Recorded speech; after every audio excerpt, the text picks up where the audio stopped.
Today we're going to cover the Skelly Donut Mass Hog attack strategy for Town Hall 14.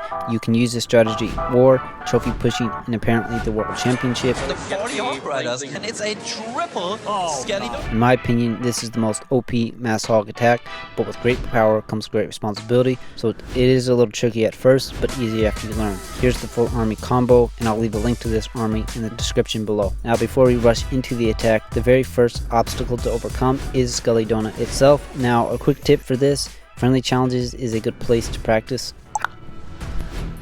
The first thing you're going to want to do is locate the enemy CC and a key defense right next to it. That would include scatter shots, multis, and of course the eagle. Next you're going to want to locate where you're going to drop the invis spells, and that should be 3 tiles away from the buildings that you're going after. A good visible representation of a tile of course would be a wall, that's 1 tile, and of course like a standard building which is going to be 3 tiles wide. So on this base here we got the clan castle right next to this multi-target inferno. So first things, we're going to deploy the rage spell. Now the invis spell 3 tiles away from each building, then the skelly spell 1 per each structure within the invis spell. Now we're going to get our second invis spell. Now 1, 2, 3, 4. For our third invis spell, it's going to be about 4 seconds within each invis spell, and it should only take about 3 of those. Sometimes it might take 4.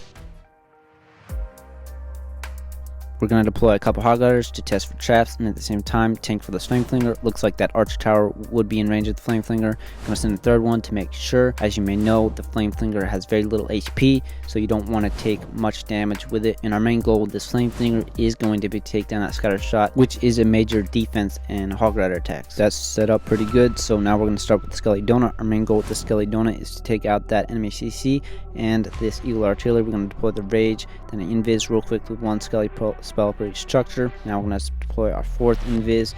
1, 2, 3, 4. Our 3rd invis, and looks like it's going pretty good so far, and that might have it. We do have a quick spell and a extra invis spell, but it was enough to take it down. And so now to use our sneaky goblins to funnel out some of these collectors on the outside of this town hall compartment to help funnel a little bit, and that's going to funnel for the Sui.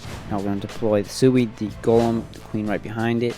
We also have the baby dragon to funnel if we need to. We're going to send in our super wall breaker that does open up this town hall compartment, which that's our main goal with the Sui, is going to be take out the town hall compartment and ultimately the town hall. Just send the king in. You can also use the king to help funnel into the Sui a little bit, but it looks like there was no funneling necessary for the king, so he's going to walk straight in, waiting for this single target inferno to lock onto the king. Looks like it's still distracted by these golemites and barbarians, but it looks like finally it is connecting to him. So we're going to deploy the freeze on the single target inferno and the town hall. Pop the king's ability, down that as fast as possible. They should be fine from now on. So now we're going to start with the hog riders up here on this top right flank and deploy the majority of them.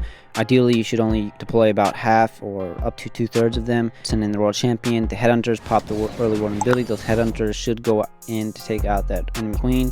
They do. Now we're going to deploy a heal spell soon after the warning ability wears off. You don't want to hold off your heal spells too long. The real power behind the heal spell is catching as many troops in at one time, and we're going to deploy our second one for this backside to help finish that off. And ideally if you only deploy it up to half the hogs in the beginning, you're going to kind of pick off the outside defenses with the rest and help kind of push the main pack to the center of the base. And our main threat is this world champion and multi-target inferno, but our world champion takes down the enemy world champion real fast.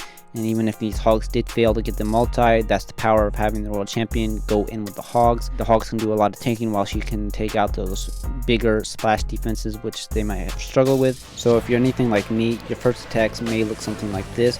That being said, I wouldn't suggest going straight into war with it, but with some consistent practice you can master it. I found using new attack strategies for farming can help the learning curve go a lot faster.